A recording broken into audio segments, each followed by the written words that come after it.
Chapter number 11 3 dimensional geometry, इसकी summary देख रहे हैं जो एनसीईआरटी सीबीएसई बुक की है। सबसे पहले है direction cosine of a line are the cosines of the angle made by the line with the positive direction of the coordinate axis.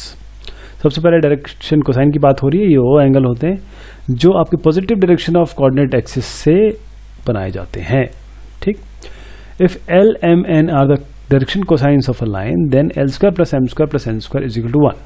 पहली चीज तो ये देख लीजिए, अगर डायरेक्शन कोसाइन आपको एल एम एन दिख रहे हैं तो तीनों को जोड़िए और स्क्वायर करके अगर आप जोड़ेंगे तो 1 आएगा। Direction cosine of a line joining 2 points किस तरीके से मिलेगा आपका, देखिए x2 minus x1 by P Q, y2 minus y1 by P Q, z2 minus z1 by P Q, ये हो गया। इसी तरीके से अगर आपको पी क्यू निकालना है, पी क्यू ये मैग्नीट्यूड होता है, under root x2 minus basically distance हो गया ये, x2 माइनस x1 का whole square plus y2 minus y1 का whole square z plus z2 minus z1 का होल स्क्वायर और ये इसका under root. Direction ratios of a line are the numbers which are proportional to the direction cosines of a line. Direction ratios line का वो numbers होते हैं जो proportional होते हैं direction cosine of a line के। If L M N are the direction cosines of A B C, cosines and A B C are the direction ratios of a line. L M N आपके direction cosines हो गए, ए B सी आपके direction ratios हो गए, तो इनके बीच में रिलेशनशिप क्या होगा, L equal to A by under root A square plus B square plus C square, M होगा B by under root A square plus B square plus C square, N is equal to C by A square plus B square plus C square, जहां पर आपके L M N जो है वो direction cosines है और A B C direction ratios है। Skew lines are the lines in space which are neither parallel nor intersecting, they lie in different planes. अगर आपका एक्स वाई प्लेन है और एक्स जेड प्लेन है, दोनों अलग अलग प्लेन है, इसमें अगर कुछ लाइन्स है तो वो स्क्यू लाइन्स हो गई, वो ना तो पैरेलल है ना वो इंटरसेक्ट कर रही हैं, वो डिफरेंट प्लेन्स में लाई कर रही हैं। Angle between skew lines is the angle between two intersecting line drawn from any point preferably through the origin parallel to each of the skew lines. अब इसमें देखिए ये एंगल जो स्क्यू लाइन्स जो एक प्लेन में है ही नहीं, अब उनके बीच में आप किस तरीके से कोई एंगल निकालेंगे, तो उसके लिए निकालने के लिए आप ओरिजिन से एक पॉइंट ड्रॉ करेंगे जो दोनों स्क्यू लाइन्स के पैरेलल होगी और उनका इंटरसेक्शन जो होगा वो आपका, उनके बीच का जो एंगल होगा वो आपका एक्चुअल एंगल होगा। If L1 M1 N1 and L2 M2 N2 are the direction cosines of two lines, then theta is the acute angle between two lines। तो अगर आपका यहाँ पर दो डायरेक्शन कोसाइन दिए हैं तो उसके बीच के एंगल होंगे, लाइन के बीच के एंगल होंगे L1 L2 plus N1 M2 plus N1 N2, इसका mod. If A1 B1 C1 and A2 B2 C2 are the direction cosines of two lines and theta is the acute angle between the two lines, तो क्या होगा, A1 A2 plus B1 B2 plus C1 C2 by under root A1 square plus B1 square plus C1 square and A2 square plus B2 square plus C2 square, ये cos theta हो जाएगा। Vector equation of a line that passes through a given point whose position vector is A। अगर आप vector equation निकालना चाह रहे हैं एक लाइन का जो पास कर रहा है, which that passes through a given point whose position vector, उस पोजीशन वेक्टर ए है और पैरेलल किसी बी वेक्टर के है, तो वो वेक्टर इक्वेशन होगी a plus lambda B. Equation of a line through a point x1 y1 z1 having direction cosines l m n is x minus x1 by l, y minus y1 by m और z minus z1 by n। ये equation of line होगी जो x1 y1 z1 से पास हो रही है और इनका direction cosine l m n है। The vector equation of a line which passes through 2 points whose position vectors are a and b are this। देखिए अगर पोजीशन वेक्टर्स है, वेक्टर इक्वेशन आपको निकालनी है जो पास कर रहे हैं 2 पॉइंट से जिनकी पोजीशन वेक्टर आपको दिया है a और b, तो a plus lambda b minus है।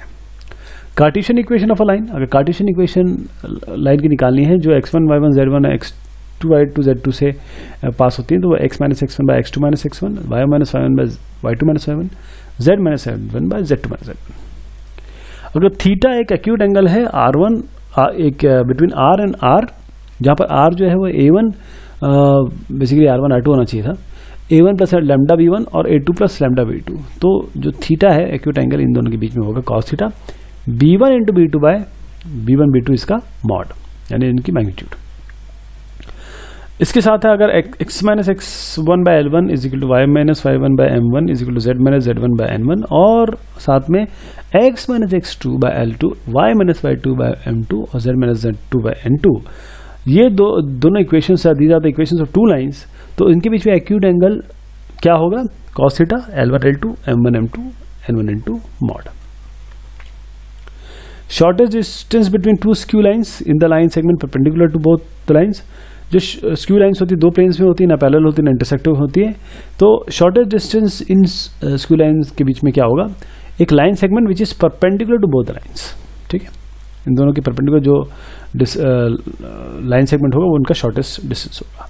Shortest distance between r a plus and lambda b और A2 प्लस म्यू B2. ये B1 B2 का cross product dot A2 minus A1 करिए और B1 और B2 का क्रॉस प्रोडक्ट कर दीजिए. Shortest distance between these two, ये भी हम देख चुके हैं, दो लाइनें हैं.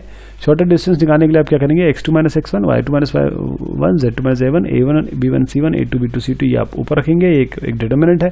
और नीचे आप b1 c2 minus b2 c1 इसका square, c1 a2 minus c2 a1 इसका square, a1 b2 minus a2 b1 इसका स्क्वायर, इन तीनों को जोड़ के रूट कर दीजिए और ये आपका शॉर्टेस्ट डिस्टेंस हो जाएगा इन दोनों लाइन के बीच में. दो पैरेलल लाइन है आपके पास, इनके बीच में डिस्टेंस क्या होगा, बस b into A2 minus A1, cross product होगा इसका A2 माइनस A1 का, और साथ में b नीचे डिनोमिनेटर में. If the vector form, in the vector form, equation of a plane which is at a distance d from the origin and n cap is a unit vector normal to the plane through the origin is r dot n cap is equal to d. Equation of a line which is at a distance of d from the origin and the direction cosine of the normal to the plane r element is this. अब equation of plane की बात हो गई, जो d distance पे है origin से, और direction cosines of the normal of the plane, उस प्लेन के जो नॉर्मल है उसके डायरेक्शन कोसाइंस आपको दिए एलिमेंट, तो आप सीधा Lx plus My plus Nz is equal to d कर सकते हैं. d क्या है आपका, distance. The equation of a plane through a point whose position vector is a and perpendicular to the vector n is this. अब equation of plane की बात हो रही है जिसका पोजिशन वेक्टर a है और परपेंडिकुलर n के है, तो r माइनस a dot n is equal to 0.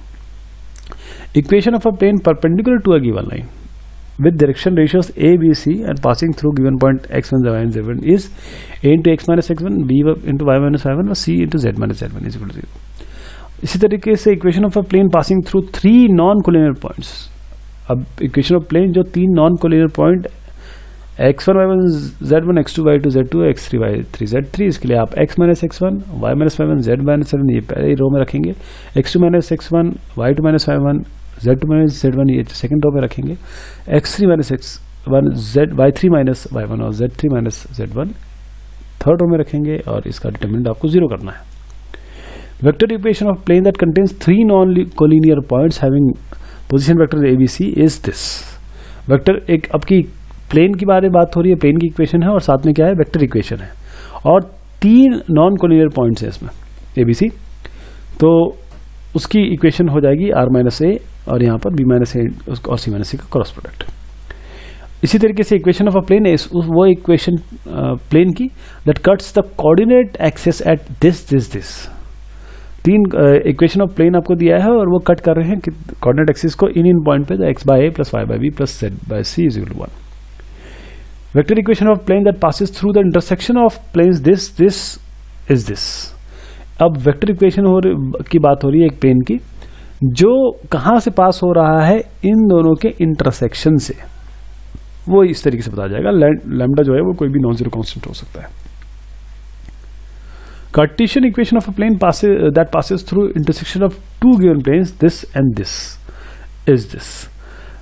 अब कार्टेशियन इक्वेशन प्लेन की कैसे निकालेंगे, जो दो गिवन प्लेन, जो एक कार्टेशियन इक्वेशन है दो प्लेन की, उनके इंटरसेक्शन से पास हो रहे हैं, तो हमें this plus lambda this equal to 0 कर देंगे. साथ में दो लाइंस आपकी ये अगर कोप्लेनर है, इसका मतलब ये है कि आप a2 माइनस a1 का डॉट प्रोडक्ट करिए b1 क्रॉस b2 से, क्रॉस प्रोडक्ट से, तो वो 0 आना चाहिए.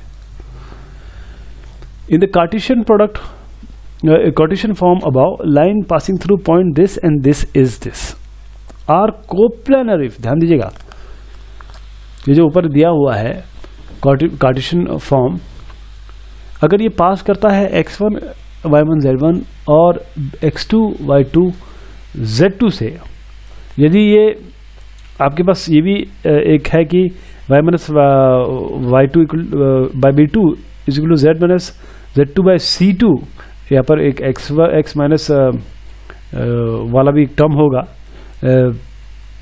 x minus x2 bye b2 ये है, तो c2 ये है, यहाँ पर a2 होगा। तो अगर ये तीनों चीज़ है और यहाँ पर आपको ये दो पॉइंट इनका इंटरसेक्शन है, तो ये कोप्लानर है only if this is equal to 0। ठीक है, अबव लाइन पासिंग थ्रू, ये दो से पास हो रहे हैं और ये तीनों चीज में जो यहाँ पर यहाँ दिख रही है, मैंने अभी आपको बताया, ये कोप्लानर है एक लाइन, इससे तभी जब ये होल्ड करेगा। In a vector form, if theta is the angle between two planes this and this, then theta is cos inverse n1 dot n2 और n1 n2 का यहाँ पर आपको मॉड लिखना है। The angle phi between line this and the plane this is, एक line और plane के बीच में एंगल आपको निकालना है, तो वो आएगा sine phi equal to b dot n cap और b यहाँ n cap. The angle theta between planes, दो प्लेन्स आपके हैं, एक ये प्लेन है एक ये प्लेन है, तो the angle between the planes this and this, इसके बीच में जो एंगल होगा प्लेन्स के बीच में वो है a1a2 plus b1 b2 plus c1 c2 by under root a1 square plus b1 square plus c1 square a2 square plus b2 square plus c2 square. इसी तरीके से distance of a point whose position vector is a from the plane this is this, एक point जिसका position vector a है और plane ये है, वो डिस्टेंस ये होगा। The distance from a point x1 y1 z1 to the plane this is this. आप क्या करेंगे, सीधा x1 y1 z1 plus d, ये प्लेन की क्वेश्चन लेंगे, इसमें ABCD रख देंगे, मतलब यहाँ पर आपको x y और z की जगह x1 y1 z1 रिप्लेस कर देना सीधा, उसके बाद under root a square plus b square plus c square निकालिए, ये आपका डिस्टेंस आ जाएगा। तो ये बात हो गई आपकी समरी की। अब हम इसके बाद प्रॉब्लम्स की तरफ बढ़ेंगे।